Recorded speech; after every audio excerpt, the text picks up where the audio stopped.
job was to leave the game better than I came into it. Do you think Cheryl Miller is resentful for me that I had a league to play in? No, she's being the mentor that she is, and she's supporting and loving and sitting courtside cheering on Juju Watkins. And I'm doing the same for Caitlin Clark and all the women in the WNBA. Candace Parker, a legendary three-time WNBA champion and one of the game's all-time greats, just gave a brutally honest critique of WNBA Commissioner Cathy Engelbert.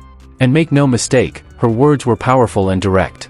Candace Parker ended up dropping some big facts on First Take, man, talking about resentment on younger players from older players and retired players. She had a great dialogue. Stephen A. Smith, one of the top voices in sports, talked with Candace Parker on ESPN's First Take. He asked the big question WNBA fans have been thinking about: are veteran players feeling left out because of the focus on Caitlin Clark, and is that feeling of resentment real in this new time for women's basketball? When we look at the WNBA, whether we've speculated about resentment or whatever it is, ultimately it comes down to the fact that there were an abundance of women in the WNBA doing tremendous work on behalf of the WNBA and the game of basketball. And you just sense that folks were feeling an absence of appreciation for what they had done and what their collective contribution was to bring the WNBA to where it is now and where it evidently is going. Can you speak to that collective frustration that some may have been feeling, and whether or not you think it's something that's being overcome as you all thrive and move forward and continue to promote and uplift this league? Here's where it got powerful. While Cathy Engelbert fumbled through press conferences with awkward, tone-deaf remarks that seemed to downplay Caitlin Clark's rise, Candace Parker stood tall and showed everyone what true leadership looks and sounds like. W has grown so much, and it's just been amazing to watch. When you put it on television, the numbers don't lie, and visibility matters. Being able to have slots on ABC and ESPN. I know a couple years ago was the first time that the NCAA tournament was put on ABC, and we saw what the viewership looked like. So just, looking at the growth of the league, the style of play, now there's, being expansion teams and all that stuff. So as a fan, as a lover of the WNBA, I'm excited where it's at. Parker said, "It's so crazy to me because people always ask if I'm bitter about where the WNBA is now." And she said it with such wisdom and maturity, you had to wonder why she isn't the one running the league. She added, "My job was to leave the game better than I found it. Do you think Cheryl Miller resents me for having a league to play in? No. She mentored me, supported me, and loved me through it. I'm doing the same for Caitlin Clark and every woman in the WNBA. That's real leadership. That's someone who truly understands what the WNBA stands for, and what it needs to grow. It's the complete opposite of the attitude we've seen from Cathy Engelbert." I'm like Candace Parker, look, you shouldn't feel that way. The same way she brought up the idea of Cheryl Miller supporting her, that's how everybody should be. But it's more so of they want to paint the narrative that it's a white and black thing going on, and now that toxic energy is spilling over to people who don't even watch the games. So now they feel like they are a part of the league just because they know or feel like they know what's going on with the race thing. Like, cut it out, man. Let's talk about Cathy Engelbert, because lately she's been in the spotlight for all the wrong reasons. Remember when she was asked about Caitlin Clark's impact and gave that strange answer about her maybe getting injured? Engelbert couldn't even properly recognize a once-in-a-generation star without immediately shifting the focus to other rookies. "No league is about one player," she said, then added the wild part, "that player could get hurt or whatever." Seriously? You're talking about the biggest star in your league, the one who's brought millions of new fans, and your reaction is that? No wonder fans are frustrated. And it didn't end there. When Engelbert was asked directly about the racism and harassment Caitlin Clark has faced, she totally dropped the ball. Instead of taking a strong stand, she gave a vague comment about rivalries being good for the league. The WNBA Players Union had to step in and speak out against the racism, misogyny, and abuse. This is the person who's supposed to lead, protect, and grow. And when questioned about the racism and sexism some of the players in the W were facing, she compared it to the Magic Johnson-Larry Bird rivalry as no big deal. Actually something that the league wanted to see. Now look at how Candace Parker handles these same issues. When Stephen A. asked her about veteran players feeling frustrated, she didn't avoid the topic or try to sugarcoat it. She got straight to the point. Let's keep it about basketball. Clear, honest, and powerful. That's her mindset, and that's how you grow the game. Parker said the WNBA is in a great place, and she truly meant it. Those 5 words, "Let's keep it about basketball," could solve so many of the league's current problems. While Engelbert is making awkward comments about injuries and avoiding real talk about racism, Parker stays focused on what matters most, the game and the players. She said, "Rivalry is super important. Conversation is super important. But I want to keep it within the lines of the game. That's leadership. That's someone who knows you can have excitement and tension without letting things spiral into the toxic mess we've seen under Engelbert's leadership." Now everybody has a Twitter finger. Everybody can have reach to, the WNBA and make comments. But really the key is, let's keep it about basketball. That's my thing. And when we do that, then we're able to really grow the game and what it represents. There are some talented players that have been in this league. But now, because of visibility, listen, I still know the Dominique Wilkins. I still know, all of those players, the Dr. J's and all that stuff. I don't think they're not salty that MJ came along and grew the game. I mean, that's what it is. And so I think that the WNBA as a whole is in an amazing place.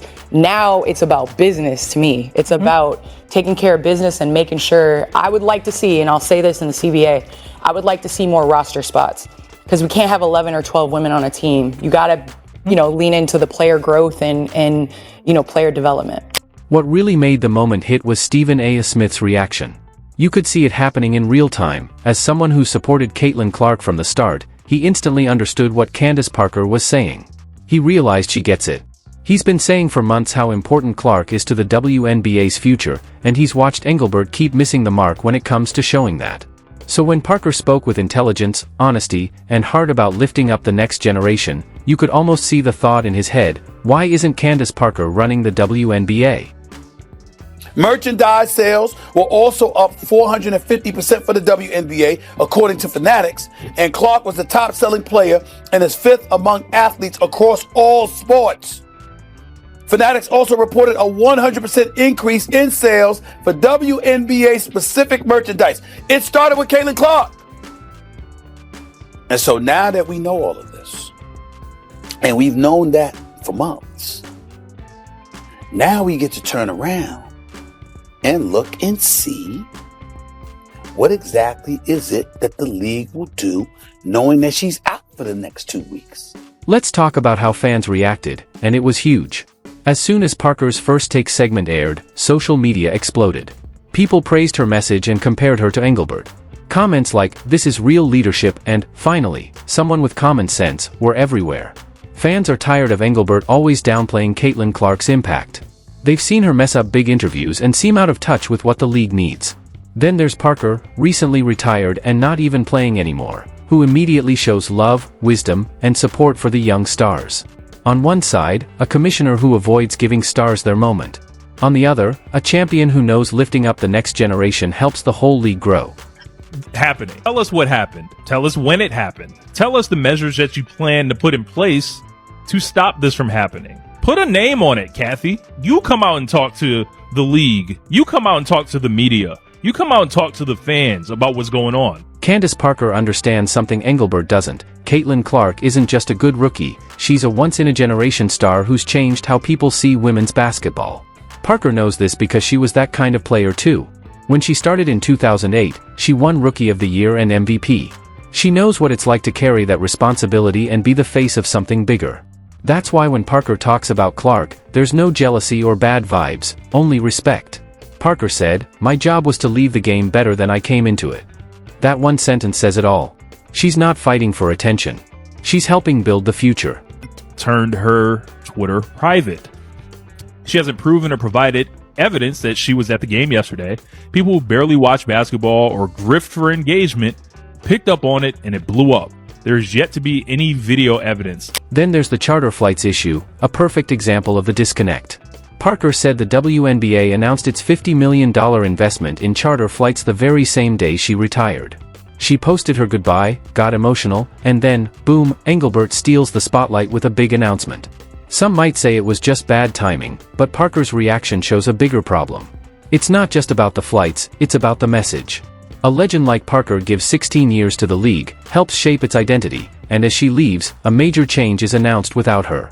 Whether on purpose or not, it shows how out of touch the league's leaders can be with their stars. They charter flights. Yeah, the day I retired, I said, this literally bullshit. This has got to be on some bullshit. Yeah. They said chartered flight, like literally I pressed send on the little retirement post, shed a little tear, and then Kathy Engelberg want to come out and be like, chartered flights for the whole league. I said, but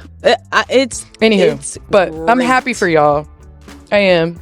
I'm happy. No, but it shows, and that's the thing is like the player experience means something. It means so much because when you are taken care of and all you have to think of is this, and it's just easier, you play better because that's all you have to think of. When Candace Parker talks about the WNBA, you hear someone who really gets what matters, respecting the past while looking forward. She doesn't see Caitlin Clark's rise as a threat. She sees it as proof that what her generation fought for is working. She said, I remember watching when KD and Westbrook bumped shoulders. Everyone was watching, showing she knows the power of rivalry and story. But she always comes back to this, I want to keep it within the lines of the game. That's the leadership the league needs. Parker knows how to handle drama and excitement without letting it get messy. Engelbert, on the other hand, either ignores real problems or makes them worse with awkward and tone-deaf comments. Rivalry is super important. I think conversation is super important. You know, I tuned in when Kevin Durant went back and played Russell Westbrook and they bumped shoulders and everybody was tuned in. But I want to keep it within the lines of the game. And I think that's what's the most important.